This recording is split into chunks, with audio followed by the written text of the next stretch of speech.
I'm Sci Fi Cat. Yes, I lost my nads in Nam. No, I will not be answering any more questions about my third life. And yes, it's okay to disagree with me. We're all friends here. Welcome back to part 2 of my series on sci-fi government. In this series, I'm looking at a choice sampling of fictional government systems from the inside out. I start with the character's assessment of their own government, and then use objective evidence from the work or works of fiction in question to see if the character's judgment holds water. Last, but by no means least, I make my own determination whether the government is any good or not, based on the evidence collected, and, let's face it, my opinion is really why we're here in the first place. So, without further ado, we travel to that beloved galaxy far, far away to analyze maybe the most well-known of our fictional regimes, Star Wars The Galactic Empire, or just the Empire for short.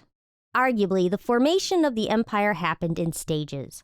Officially, it came into being on 19 BBY with the declaration of a new order by then Supreme Chancellor Sheev Palpatine. In the declaration, Supreme Chancellor Palpatine consolidated the Galactic Republic, a unicameral federal democratic republic, which existed for 25,000 years, into a galactic empire, ostensibly ruled by a self-appointed sovereign that rules for life alongside the Imperial Senate.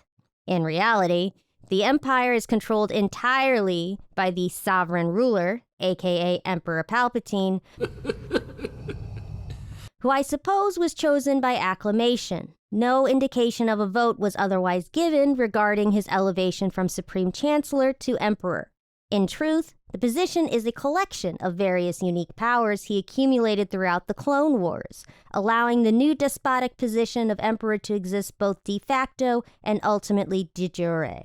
The Senate, meanwhile, is barely more than political window dressing with little actual power. During these nascent moments of the Empire, we get the first glimpse of how this governing body perceives itself through the eyes of the Emperor's unofficial second-in-command / enforcer, Darth Vader. In the midst of confronting his former teacher, Master Jedi Obi-Wan Kenobi, Darth Vader proclaims the benefits he has brought to the Empire and, in turn, what the Empire will bring to the people. I have brought peace, freedom, justice, and security to my new empire. But has he? Has Darth Vader, in league with Emperor Palpatine, empowered by the dark side of the Force, brought these 4 virtuous pillars to their government and thus to those they govern? Let's break it down pillar by pillar. Peace. For our purposes, we shall define peace as the absence of military conflict on a sweeping galaxy-wide scale.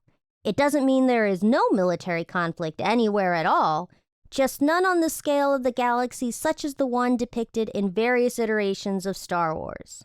So how has the Empire promulgated peace? Nothing, and I mean nothing, promotes peace like a purge. And Emperor Palpatine and Darth Anakin Vader kicked off the Empire's existence with a doozy. The Darkling duo inaugurated the Empire by annihilating the Jedi, a galactic-spanning order of monkish warriors, eliminating all the ranks of adherents whether they were located near or far by having their erstwhile comrade-in-arms clone troopers turn assassin with the notorious Order 66. Of course, they didn't get all of the Jedi, but they came bloody close. Now, I'm not saying the Jedi shouldn't have seen Palpatine's betrayal coming, but, well, Palpatine's trap wasn't exactly the science of the rocket, however brilliantly executed, all pun intended.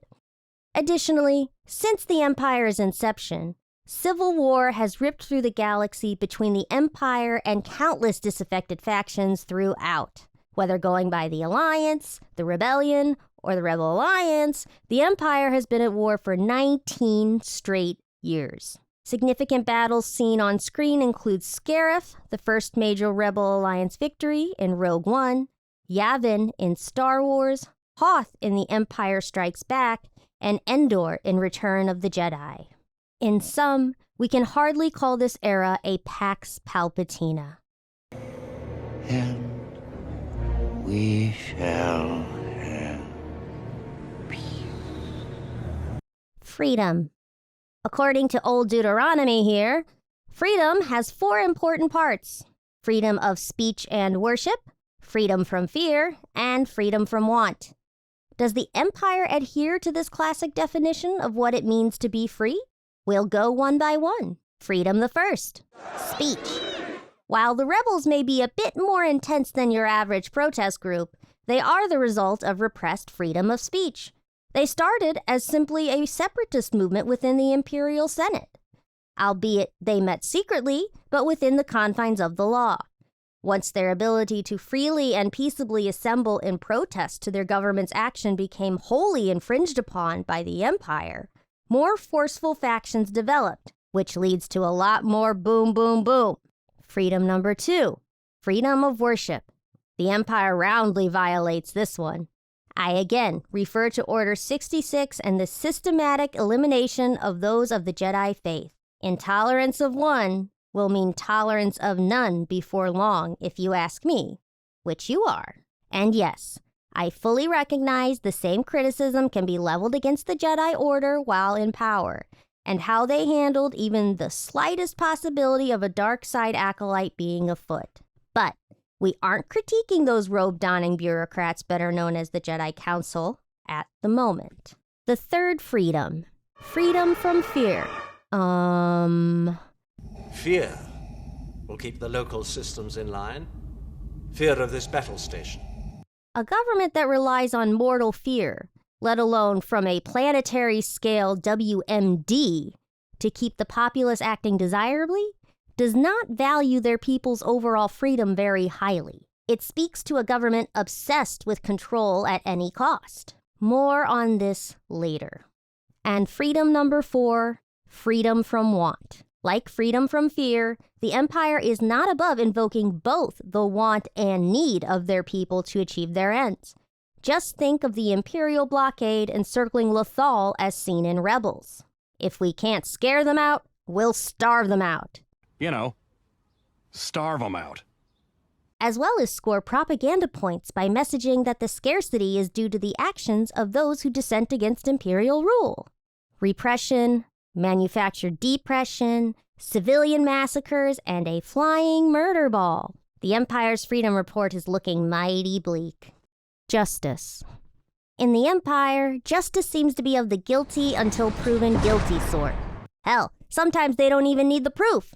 Look what they did to Uncle Owen and Aunt Beru. All of which is to say, summary judgments of guilt by association are frequent and brutal, to say nothing of their penchant for collective punishment. The Empire obliterates Alderaan only because they suspect Princess Leia is a rebel, and the Jawas were killed only because they at one time possessed the escaped R2-D2 and C-3PO and were guilty for not having them anymore. Just like Luke's aunt and uncle. When it comes to enforcement of the law, stormtroopers are proud graduates of the Shoot First, Ask Questions Never school, as evidenced by their entrance onto Princess Leia's counselorship. Of course, interrogations, especially those involving Sith Lords, can get pretty physical too. The Empire also readily employs torture, using a pharmaceutical mind probe on Leia and this god-awful sparking horror on Han. I mean, Leia might have been guilty as sin for helping steal the plans to the Death Star, but Han was... who am I kidding? He was complicit as hell. But he did shoot Greedo first. But I digress. In short, justice, especially if you are a rebel, is hard to come by since the Empire moved in. Security. When it comes to security, the Empire does seem to offer options. They will securely hold you hostage while you design their weapon of mass destruction. They'll even throw your family into the bargain too. Or they can securely freeze you in carbonite for your transport via bounty hunter, compliments of the Emperor. In all seriousness, the only security Darth Anakin seems to have brought to the Empire is the type you find in a totalitarian state. The type of security that makes you look over your shoulder more instead of being able to leave your door unlocked at night. The kind that would make old Uncle Joe Stalin proud. This makes sense because, as I said before, the Empire is a government obsessed with controlling its people.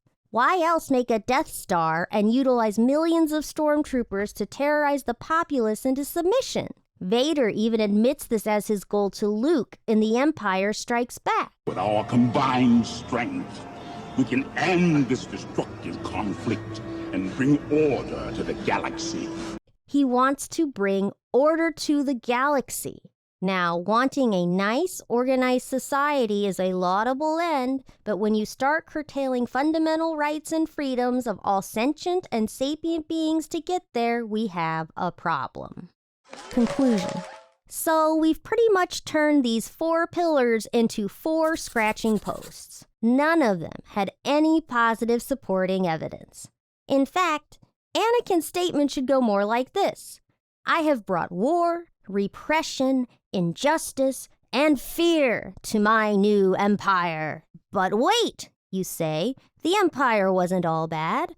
I've seen those videos too, kids, arguing that really the empire created lots of jobs and built infrastructure for the galaxy. Well, so did the Nazi Party and the Soviet Union. You know what else they made? Bodies. Piles of them. They also, like the Empire, attracted sadistic fucks like these guys. Ah, thank you, Mandalorian, for reminding us just how twisted the Empire could be. One thing I will address is the fact that all the films and shows of Star Wars were told from the point of view of the rebels. This is a fair criticism. However, that is why I chose a quote from the side of the Empire and how it sees itself, which would inevitably be favorable. The burden of proof then becomes to show the Empire is the opposite of what it sees itself, a more challenging task than simply confirming rebel observations. I felt this choice balanced the one-sided storytelling. So, do you agree?